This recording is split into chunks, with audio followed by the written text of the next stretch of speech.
साई मराठी या चॅनलमध्ये तुमचे अगदी मनपूर्वक स्वागत करते. हळद रुसली कुंकू हसलं ह्या मालिकेच्या आजच्या भागामध्ये आपली भक्ती जी आहे ती ह्या दुष्यंतला चिरोटा जो आहे तो खाण्यासाठी सांगते. ती बोलते की दाजी, तुम्ही जोपर्यंत खारट चिरोटा खात नाही तोपर्यंत तुम्हाला ही सर्व चिरोटे खावी लागणार.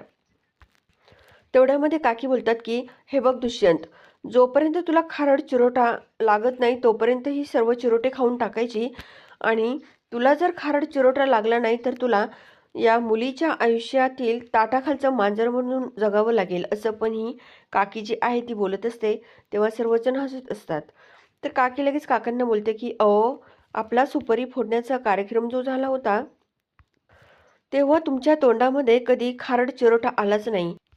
तुम्ही बायकोच्या ताटाखालचं मांजर बनण्याच्या ऐवजी भाऊजाईच्या ताटाखालचं मांजर बनून आयुष्य जगता. असं ही काकी जी आहे ती या काकांना जेव्हा बोलत असते तेव्हा काका बघत असतात. तेव्हा काका लगेच हसतात. दुष्यंत जो आहे तो आपल्या आईकडे बघत राहतो.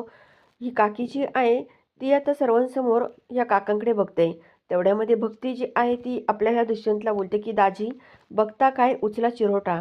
आता दुष्यंत पुन्हा एकदा सर्वांकडे बघून घेतो आणि तो चिरोटा एक उचलतो आणि खाऊ लागतो.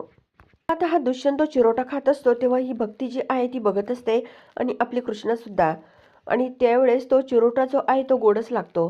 आता सर्वजण दुष्यंतकडे बघत असतात. सावित्रीसुद्धा जवळ बसलेली असते. त्यावेळेस इकडे दुष्यंत आता सर्वांना सांगतो की गोड आहे हा चिरोटा. आता पुन्हा एक त्या ताटामध्ये खूप चिरोटे असतात. दुसरा एक चिरोटा आपला दुष्यंत हातामध्ये उचलून घेतो. ज्यावेळेस आता दुष्यंत तो चिरोटा खात असतो त्यावेळेस बाईजाबाई जी आहे ती दुष्यंतकडे बघते आणि कृष्णा जी आहे ती सुद्धा या आपल्या दुष्यंतकडे बघत असते.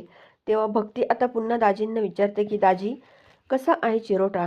तेव्हा दुष्यंत बोलतो की गोडच आहे. आता काकी लगेच हसतात. त्यानंतर तिसरा चिरोटा सुद्धा दुष्यंत उचलतो आणि खाऊ लागतो. तो सुद्धा गोडच लागतो.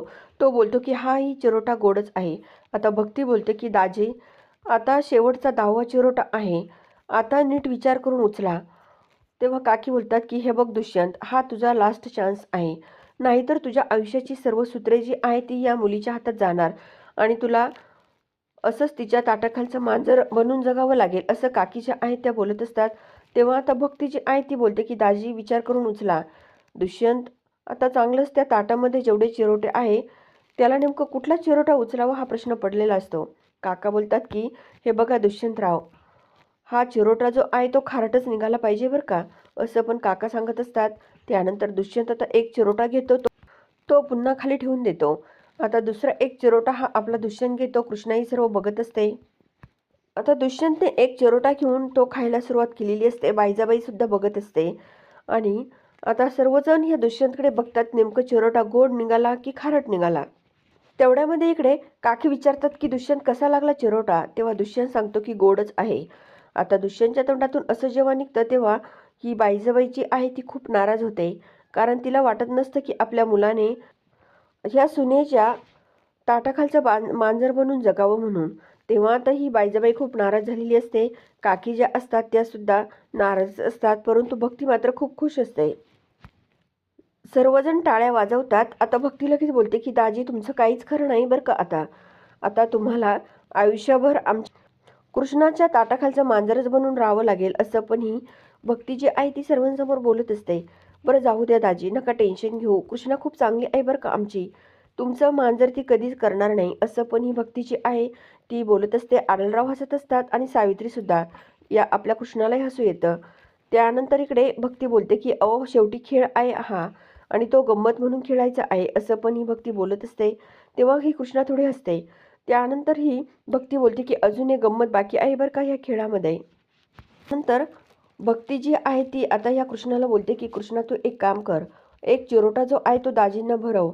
तो चिरोटा जर खारट निघाला तर तुमच्या नवरा बायकोच्या नात्यामध्ये जो गोडवा आहे ना तो कायम टिकून राहील, असं पण इकडे ही भक्ती जी आहे ती आपल्या कृष्णाला सांगत असते आणि बोलते की भरव चिरोटा दाजींना. आता ही बाईजाबाई बघत असते, आढळराव बघत असतात आणि दुष्यंतकडे ही कृष्णा थोडीशी बघते आणि एक चिरोटा आपल्या हातामध्ये घेते. त्यावेळेस इकडे आता बाईजाबाईला वाटत असतं की नेमकं हा चिरोटा गोड लागतो की खारट लागतो, असं बाईजाबाईचं सर्व लक्ष जे आहे ते दुष्यंतकडे लागलेलं असतं. त्यावेळेस आता इकडे दुष्यंतने जो काही तो चिरोटा खाल्लेला असतो तर भक्ती विचारते की दाजी चिरोटा कसा लागला.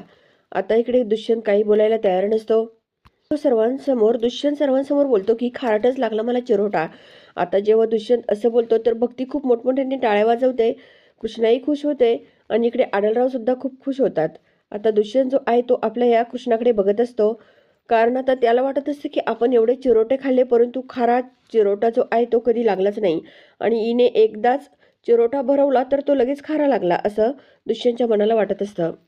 जण टाळ्या वाजवत असतात परंतु बायजाबाई जी आहे ती काही टाळ्या वाजवायला तयार नसते. दुष्यंत आणि कृष्ण एकमेकांकडे बघत असतात. सावित्री खूप खुश असते. आता इकडे दुष्यंत जो आहे तो आपल्या आई बाबांजवळ जाऊन बसलेला असतो आणि फोटोग्राफरवर जो आहे तो समोर फोटोशूट करत असतो. तेव्हा आता आपल्या नवीन मुलीला तिथे उभं करा असं तो फोटोग्राफर बोलतो. तेव्हा बायजाबाई जी आहे ती खूप रागाने या कृष्णाकडे बघत राहते. आढळराव मात्र खूप खुश होतात. आढळराव बोलतात की ए पोरी इथं बस इथे. आता कृष्णाला खूप मोठं टेन्शन आलेलं असतं. तेव्हा कृष्णा बोलते की नाही नको. तेव्हा आढळराव बोलतात की नाही नाही नको म्हणू नकोस, तू आता दुष्यंतची होणारी बायको आहे असं पण आढळराव ह्या बायजाबाईंसमोर कृष्णाला बोलत असतात. काकी खूप रागाने बघत असतात. बायजाबाई जी आहे ती या दुष्यंतच्या जवळ बसलेली असते. ती तिथून उठायला तयार नसते. आढळराव बोलतात की शेवटी आता या घरची होणारी सुनबाई आहे ती, तुम्ही त्यांना जागा द्या बसायला, उठा तुम्ही तिथून असं पण इकडे आढळराव जे आहे ते बायजाबाईंना बोलत असतात. आणि बायजाबाई लगेच आता तेथून उठते आणि ती बाजूला होते आणि कृष्णा जी आहे ती या बायजाबाईंच्या जागेवरती जाऊन बसते. दुष्यंत तिथे जवळच बसलेला असतो. काकी आणि आढळराव हे दोघेही या बायजाबाईंकडे बघतात. आढळराव आपल्या कृष्णाला बोलतात की बस मुली इथे दुष्यंतच्या जवळ आणि कृष्णा जी आहे ती आता दुष्यंतच्या जवळ जाऊन बसते.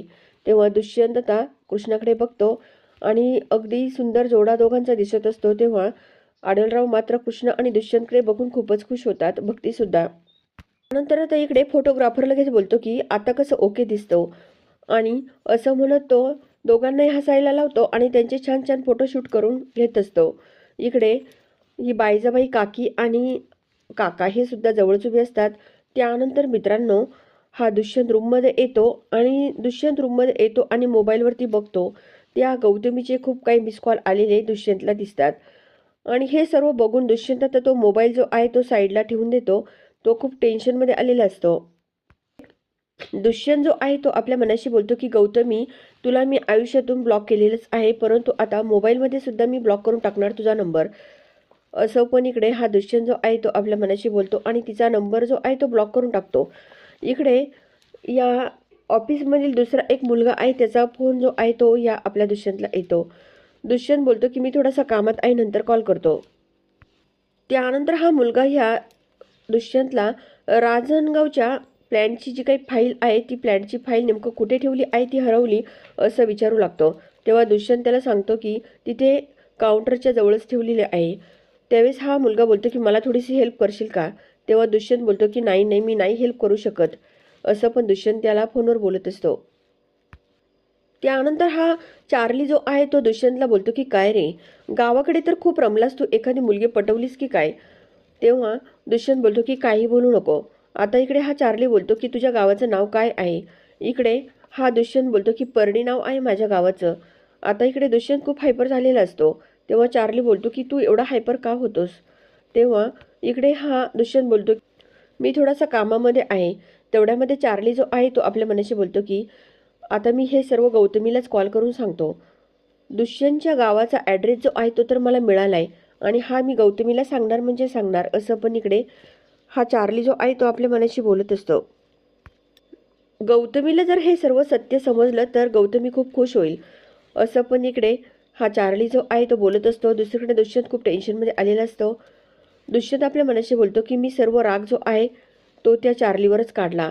गौतमीची चूक होती आणि ती सर्व चार्लीवरच निघाली.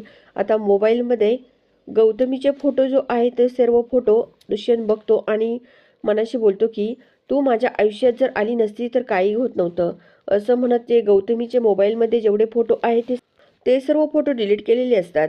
दुसरीकडे आता ही आपली कृष्णा जी आहे ती घरामध्ये येते. समोर भैरू शेठचा फोटो लावलेला असतो.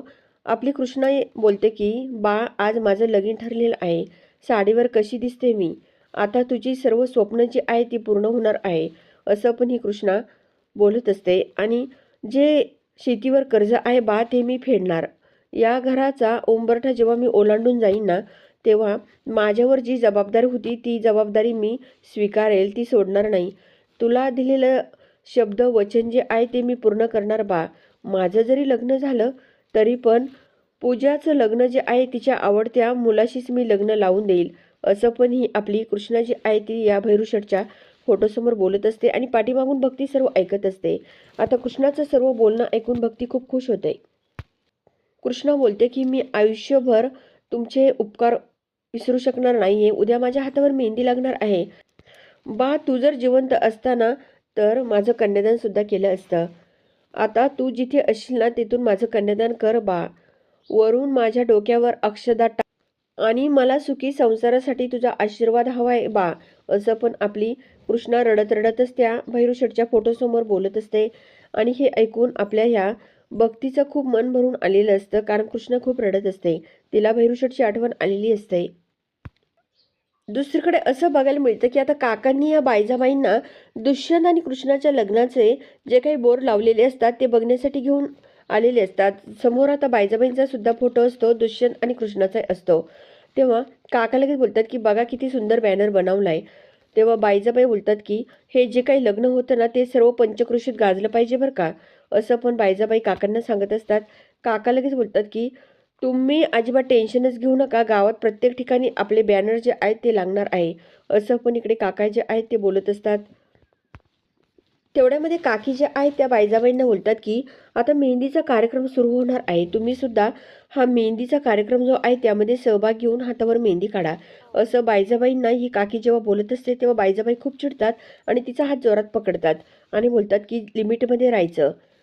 तुझी हातावर नाही तर जिभेवर मेहंदी काढीन मी, कळलं का, असं बायजाबाई चांगलंच काकींना धमकावतात.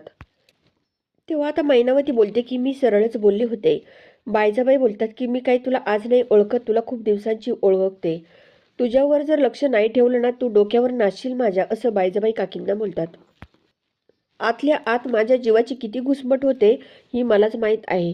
हा आनंद, हा दिखावा फक्त लग्न होईपर्यंतच आहे, असं पण ही बायजाबाई बोलत असते. एकदा कृष्णा तू ह्या घरात सून होऊन आली ना, जेव्हा उंबरठा ओलांडशील ना तेव्हा तू बघच ही बायजाबाई काय चीज आहे, असं ही बायजाबाई सर्वांसमोर बोलत असते.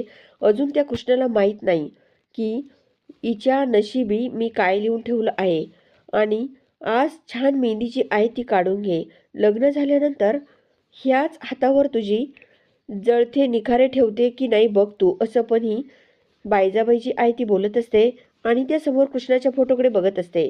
तेव्हा जयकांत तर खूप खुश होतो आणि काका पण खूप खुश होतात.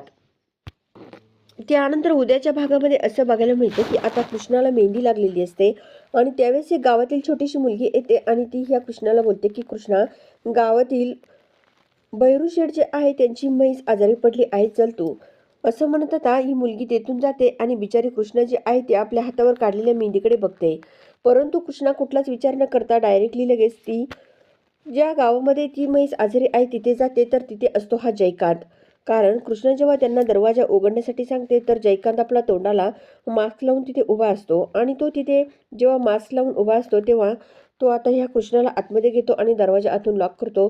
परंतु मित्रांनो तिथे तेव्हा आपला दुष्यंत जो आहे तो पोहोचतो. दुष्यंतला जेव्हा समजतं की जयकांतने कृष्णाला रूममध्ये लॉक केलेला आहे तेव्हा आता दुष्यंतला खूप राग आलेला असतो. तर मित्रांनो नेमका आता पुढे काय होणार आहे बघण्यासाठी चॅनलला जरूर सबस्क्राईब करा, लाईक करा आणि व्हिडिओ बघितल्यामुळे अगदी मनापासून धन्यवाद.